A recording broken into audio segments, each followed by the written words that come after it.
Welcome back to the language of play. Today we're talking about asking questions. Some of our children don't ask questions easily, and some ask question after question after question. And sometimes they ask uncomfortable questions. What is a good way to handle that? Do you have any ideas? I do. Today we're going to talk about that here.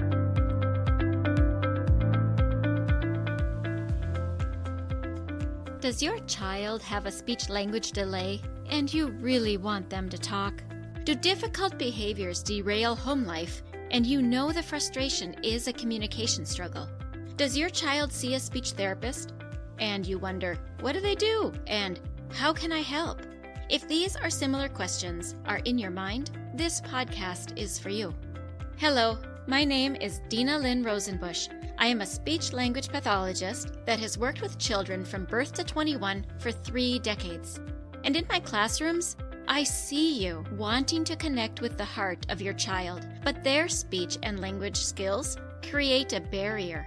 So if you have a kiddo that has difficult behaviors, needs to expand their language or learn to say speech sounds, and maybe even receives speech therapy, stay tuned, because in this podcast, you will learn how to use your daily life as a tool to communication practice and how to do that practice.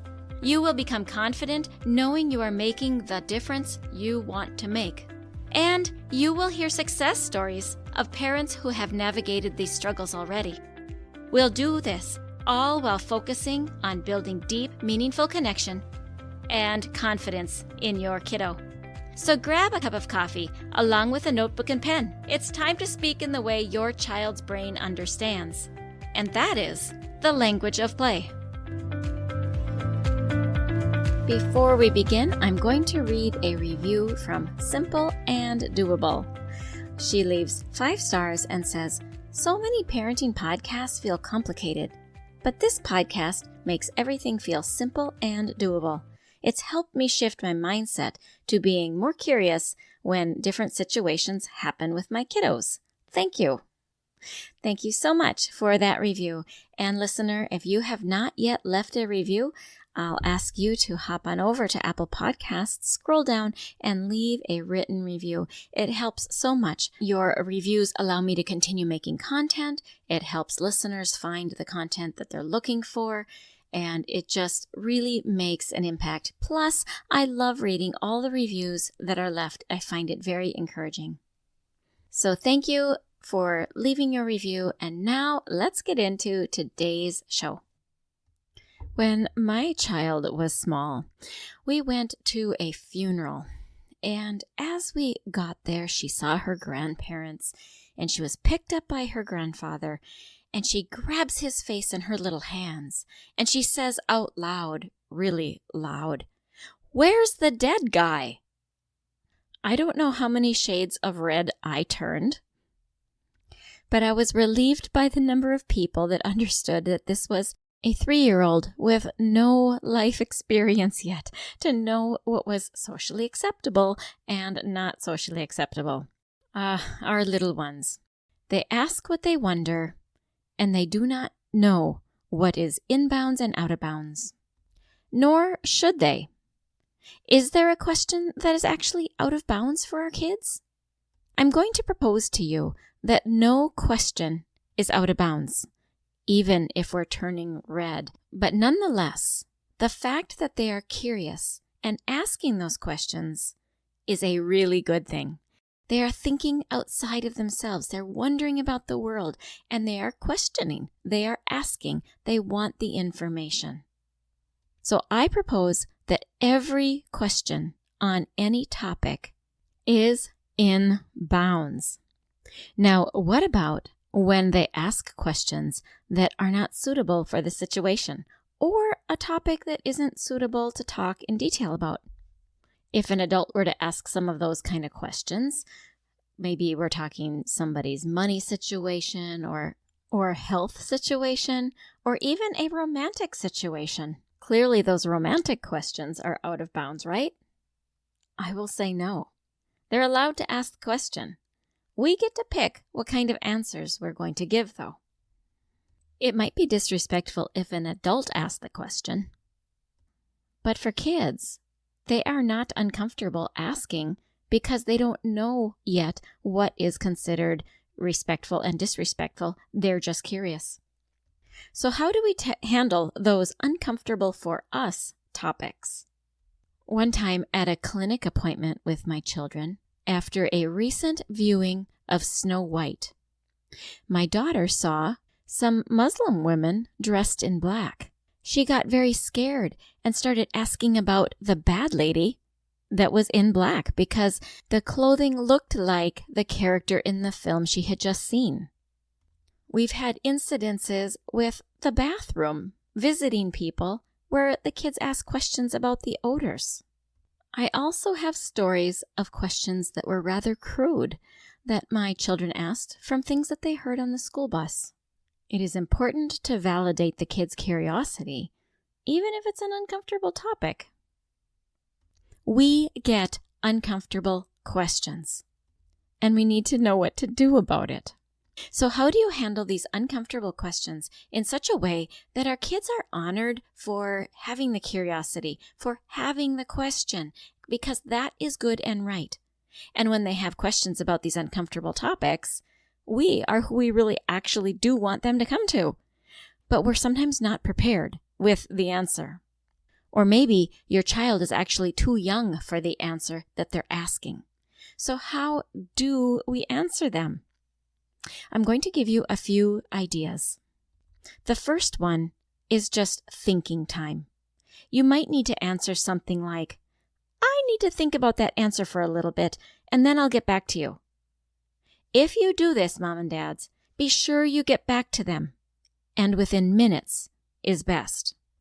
If you say you're going to get back to them, don't ever not get back to them. It is not a way out if you say it that way. You might use this strategy to talk to your kids about perhaps somebody's illness or treatment causes a child to have questions when you're visiting in a hospital. And maybe the situation where they're asking the question needs a little bit of pause, so you remove them from the situation. Sometimes this just buys us a little bit of time to get our head organized around the topic so we can give them an answer that is suitable for their age. Sometimes they ask questions that is really not suitable for us to answer. We can answer something like, I understand that you are curious, and I'm glad you're curious. However, I won't answer that question today. You need to be a little bit older before we discuss this. That is still a fair answer for some of our kids. You are acknowledging to them that the curiosity is great, that you don't mind that they ask the question because the question is always in bounds. But the answer, that won't come right now. And when it comes to actually giving an answer for your kiddos, I say this, make your answer short, make it direct, truthful, and keep it simple. They do not need a whole lot of information, especially for those uncomfortable questions.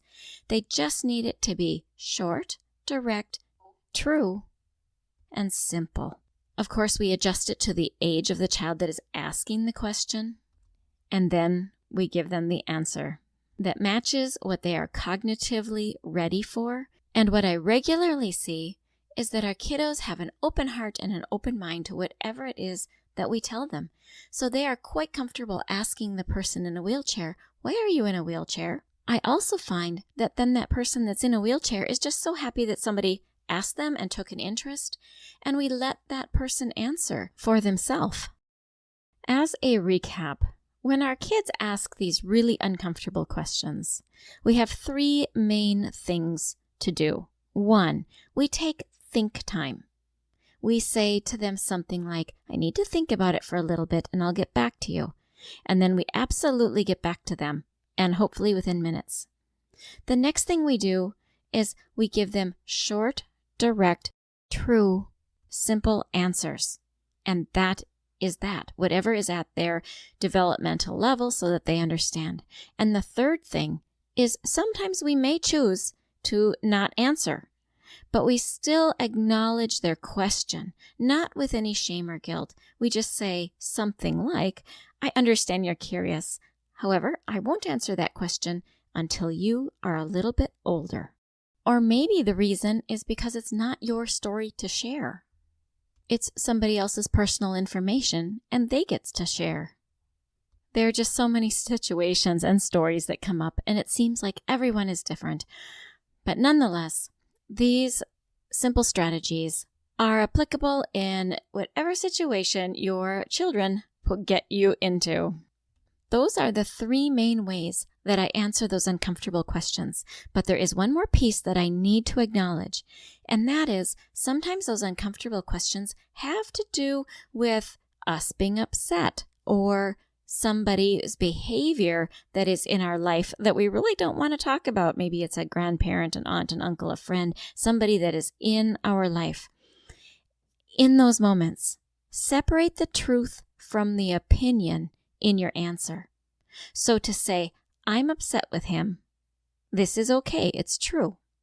He is awful is not okay. That is simply an opinion.